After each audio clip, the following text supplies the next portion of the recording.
Hello everyone, this is Niki, you watching my YouTube channel. आज हम discuss करेंगे NEP यानी न्यू एजुकेशन पॉलिसी के कॉन्सेप्ट के बारे में। एनईपी राष्ट्रीय शिक्षा नीति 2020 का मुख्य उद्देश्य भारत की शिक्षा व्यवस्था को आधुनिक, लचीला, कौशल आधारित और बच्चों के सर्वांगीण विकास पर केंद्रित बनाना है। यानी कि जो हमारा जो आपका करेंट एजुकेशन सिस्टम हो वो मॉडर्न हो, यानी कि उसमें जो है डिजिटल गैजेट्स का भी यूज हो और वो लचीली हो। अगर किसी बच्चे को कोई चीज़ नहीं आ रही तो एजुकेशन को उसके अकॉर्डिंग चेंज किया जा सके। और एक बहुत इंपॉर्टेंट चीज़ जो कि कौशल आधारित हो, यानी कि उसको स्किल बेस्ड एजुकेशन प्रोवाइड कराई जाए बच्चे को, और बच्चों के सर्वांगीण विकास पर केंद्रित हो, यानी बच्चे का होल डेवलपमेंट हो उससे। एनईपी के मुख्य कॉन्सेप्ट्स की पॉइंट्स क्या है उनको जानेंगे हम। पहले क्या था, 10+2 एजुकेशन सिस्टम था, बट करेंट टाइम में उसे चेंज किया गया है।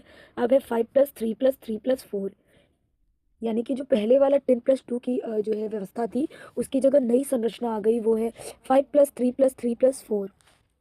जो स्टार्टिंग है वो फाउंडेशनल की है, यानी कि पहले हम बेस बनाएंगे, पहले फाउंडेशन बनाएंगे, after that preparatory, then middle, then secondary. ठीक है।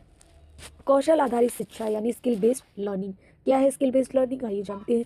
बच्चों को केवल किताबें नहीं बल्कि जीवन कौशल, सोचने की क्षमता, समस्या समाधान, संरचना कौशल सिखाना। एक्टिविटी और एक्सपीरियंशियल लर्निंग, यानी कि उन्हें खेल खेल में ऐसे मज़ेदार तरीके से सिखाना है। प्रोजेक्ट के थ्रू, कहानी या गतिविधि के माध्यम से सिखाने पर जोर दिया जाना चाहिए। एंड इसके बाद एक की पॉइंट आता है मदर टंग। आपने बेसिकली आजकल के जो पेरेंट्स भी ये चाहते हैं कि हमारा बच्चा कॉन्वेंट में पढ़ रहा है तो उसे कन्वर्सेशन आनी चाहिए, उसे नॉलेज ना हो वो चलेगा, बट वो इंग्लिश में बात कर ले। तो ये जो चीज़ें हैं, बट एनईपी कहता नहीं, बच्चे को जो एजुकेशन दो वो उसकी मदर टंग में दो। यानी कि आप पढ़ाइए उसको, इंग्लिश पढ़ाइए, संस्कृत पढ़ाइए, हर लैंग्वेज पढ़ाइए, लेकिन उसकी मदर टंग को सपोर्ट में रख के। यानी कि अगर सपोज कोई बच्चा है और उसकी मदर टंग हिंदी है और कोई और लैंग्वेज वो सीखना चाहता है तो वो सीख सकता है, बट उसको बेस बना के उसकी मदर टंग को आप कभी भी इग्नोर नहीं कर सकते, एनईपी कहती है। कक्षा 5 तक के बच्चों को मातृभाषा यानी स्थानीय भाषा में पढ़ाने की सलाह दी जाती है। सपोज़ कि कोई बच्चा है और उसे कोई भी चीज़ पढ़ानी है तो उनकी कोशिश ये की जानी चाहिए कि आप उनकी मदर टंग में उस चीज़ को पढ़ाएं।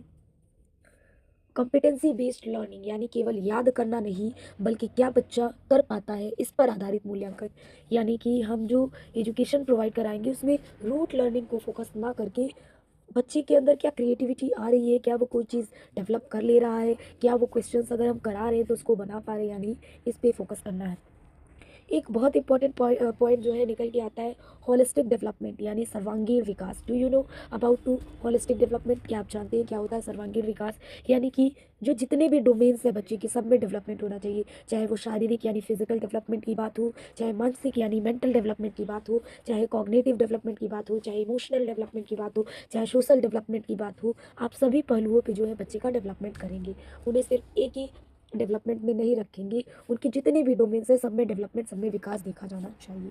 फिर एक जो है कंटिन्यूअस असेसमेंट। पहले जो हमारी एजुकेशन सिस्टम में फॉल्ट था कि जब बच्चे का एग्जाम होता था बच्चा तभी पढ़ता था, बट हमारी एनईपी कहती है नहीं, अब हम बच्चे का कंटिन्यूअस असेसमेंट करेंगे, यानी हम लर्निंग के दौरान असेसमेंट करेंगे, पढ़ाते वक्त ही देखेंगे कि क्या जो पढ़ाया जा रहा है वो बच्चे को आ रहा है कि नहीं, नहीं आ रहा है तो क्या नहीं आ रहा है, और ना आने का रीज़न क्या है, उस पर काम करना है, और उसके बाद फिर प्रॉपर बच्चे को आना चाहिए। फिर एक बात आती है कि जो हम असेसमेंट कर रहे हैं तो बच्चा कैसे सीख रहा है, ये उसकी छोटी छोटी एक्टिविटीज़ के थ्रू हमें ये चीज़ नोटिस करनी है कि जो हम सिखाना चाह रहे हैं, जैसे हमारा जो हम चाह रहे हैं कि बच्चे को ये चीज़ आ जाए, लेकिन बच्चे की तरफ से क्या आउटपुट आ रहा है, क्या वो सीख पा रहा है या नहीं, उस पर फोकस किया जाना है। फिर उसके बाद बोर्ड परीक्षाएं आसान और कौशल पर आधारित होंगी। अब जो एग्ज़ाम्स भी लिए जाएंगे वो स्किल बेस्ड असेसमेंट होंगे। वोकेशनल एजुकेशन, क्या है वोकेशनल एजुकेशन, आइए देखते हैं। कक्षा 6 से व्यावसायिक शिक्षा जैसे कि कला, संगीत, खेती, इलेक्ट्रॉनिक्स वर्क आदि की समझ डेवलप करना, यानी कि बच्चे को कुछ एडिशनल सिखाना। एजुकेशन तो सभी को प्रोवाइड हो रहा है, लेकिन उससे हट के 6 के बाद से एक व्यावसायिक शिक्षा देना। फ्लेक्सिबिलिटी इन सब्जेक्ट्स में फ्लेक्सिबिलिटी होनी चाहिए, यानी कि बच्चे पे डिपेंड करता है भाई उसका इंटरेस्ट किस में है, वो सब्जेक्ट उसे दिया जाना चाहिए। टीचर ट्रेनिंग और टेक्नोलॉजी इंटीग्रेशन, शिक्षकों को आधुनिक प्रशिक्षण। जी हाँ, हम बात कर रहे हैं कि जो हमारी जो एआई की तकनीक जो इन्वॉल्व हुई है उसको एजुकेशन में उसके बेनिफिट उसकी जो है इन्वॉल्वमेंट उसका हमारे एजुकेशन सिस्टम में दिखना चाहिए। Thanks for watching.